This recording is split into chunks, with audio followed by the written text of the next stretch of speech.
Halo semuanya, nama saya Muhammad Izaldi. Saya anggota Latsal CPNS Angkatan 27 Puslatbang KDOD. Pada video ini, saya akan mewawancarai dosen dan mahasiswa mengenai pemanfaatan teknologi dalam pembelajaran. Untuk itu, mari kita langsung cek videonya.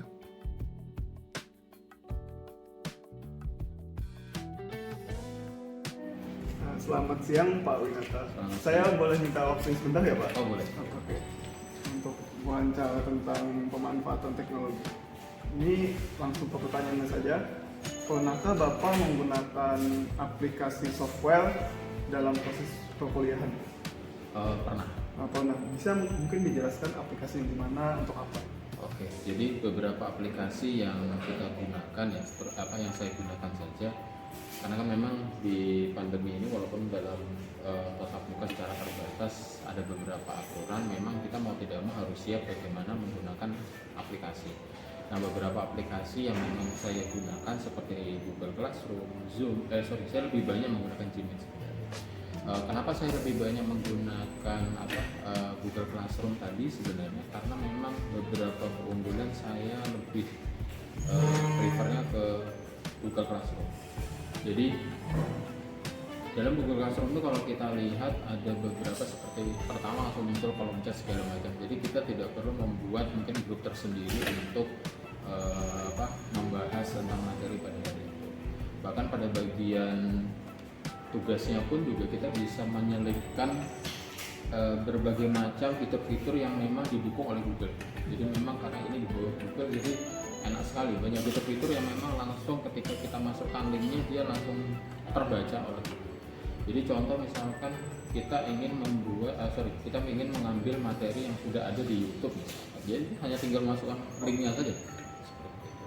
Terus ternyata misalkan dalam ujian kita pengen membuat materinya dalam bentuk pilihan ganda, kita punya Google seperti itu. Jadi memang beberapa fitur-fitur pendukung itulah yang akhirnya saya lebih prefernya ke situ. Oke, baik Pak. Nah, tadi kan yang Bapak jelaskan aplikasi itu sangat membantu sekali gitu. Mungkin kalau dari segi kekurangannya aplikasi itu gimana? Apakah itu mungkin ada dari mahasiswa yang malah nggak ngerti atau gimana? Pertama memang saya lihat mahasiswa sempat kesulitan pertama. Jadi memang dalam siapapun memang ketika menghadapi pertama menggunakan aplikasi seperti itu. Jadi memang mereka merubah habit mereka dari yang semula memang hanya menulis terus sekarang di depan laptop terus menggunakan aplikasi itu memang butuh penyesuaian awal. Kalau saya lihat sempat memang ada beberapa kendala itu 1 atau 2 kali pertemuan saja. Jadi memang mereka masih bertanya letak tugas di mana atau dan kok teman-temannya udah dapat tugas saya belum, notifnya di mana, seperti itu kan memang hanya di 1-2 pertemuan. Selebihnya habis itu tidak ada kendala lagi kalau berarti untuk mahasiswa. Terima kasih ya Pak atas waktunya dan atas partisipasinya dengan wawancara ini. Terima kasih ya Pak. Oke, Baik, terima kasih atas waktunya. Mungkin ini dengan saudara siapa, dengan Mbak siapa? Nama saya Anissa Rahmadana. Saya dari Jurusan Pendidikan Matematika angkatan 2020. Angkatan 2020 berarti semester 5 ya? Iya. Oke, baik. Nah, ini saya minta waktunya dulu sebentar ya dengan Mbak Anissa. Iya. Terkait pertanyaan pemanfaatan teknologi pada pembelajaran. Pernahkah saudara Anissa untuk menggunakan aplikasi software dalam pembelajaran? Pernah waktu semester 4. Waktu itu aplikasi softwarenya itu mungkin terbilang di aplikasi seperti biasanya ya yang membantu untuk belajar. Misalnya seperti SketchUp atau Turbo Pascal. Yang pertama aplikasi SketchUp itu di mata kuliah media pembelajaran matematika inovatif atau MPMI. Kemudian yang aplikasi Turbo Pascal itu di mata kuliah program komputer matematika. Keduanya sama-sama berhubungan dengan tetap matematika. Cuma perbedaannya untuk yang SketchUp ini saya jelaskan terlebih dahulu. Itu adalah aplikasi yang membantu untuk mendesain untuk kita membuat suatu rancangan. Misalnya kita mau buat suatu bangunan. Nah, dari situ kita belajar bahwa ada desain-desain yang berhubungan dengan matematika, misalnya geometrinya atau dari bentuk ya bangun datarnya seperti itu, misalnya persegi panjang, kemudian yang segitiga, dan di situ ternyata banyak menu-menu dari aplikasi itu yang membantu kita untuk membangun, untuk membentuk sebuah desain yang bagus yang bisa diterapkan dan bisa juga bisa kita gunakan. Ya seperti itu kira-kiranya. Baik. Anissa mungkin merasa terbantu nggak dengan aplikasi itu dalam saat pembelajaran, atau mungkin bisa disebutkan juga kekurangan aplikasi itu pada saat pembelajaran gimana? Kalau di satu sisi pasti ada setiap kita memakai suatu aplikasi pasti ada plus minusnya, ada kelebihan dan kekurangannya ya. Yang pasti. Jadi untuk kelebihannya saya pribadi itu mungkin merasa terbantu dengan adanya aplikasi tersebut di mata kuliah, membantu pembelajaran di mata kuliah saya, juga ada membantu gimana caranya untuk membangun kreativitas kita untuk membuat suatu yang karya yang mungkin tidak bisa dimiliki oleh orang lain karena karya kita sendiri karena kan kita menggunakan aplikasi itu hasil dari kita sendiri.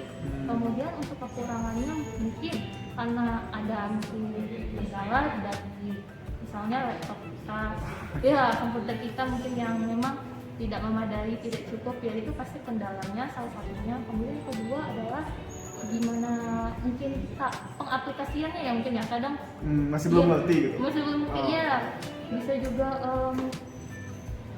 bisa gaptek gitu atau kurang paham kan, jadi sulit juga untuk memahami dari aplikasi tersebut. Ya terima kasih ya Anissa atas waktu dan partisipasi wawancaranya. Semoga sehat selalu. Ya, terima kasih. Oke, itu tadi video wawancara dosen dan mahasiswa mengenai pemanfaatan atau penggunaan aplikasi dalam pembelajaran. Berdasarkan wawancara tersebut, pembelajaran yang kita bisa ambil jelas ya, aplikasi-aplikasi tersebut sangat membantu pembelajaran.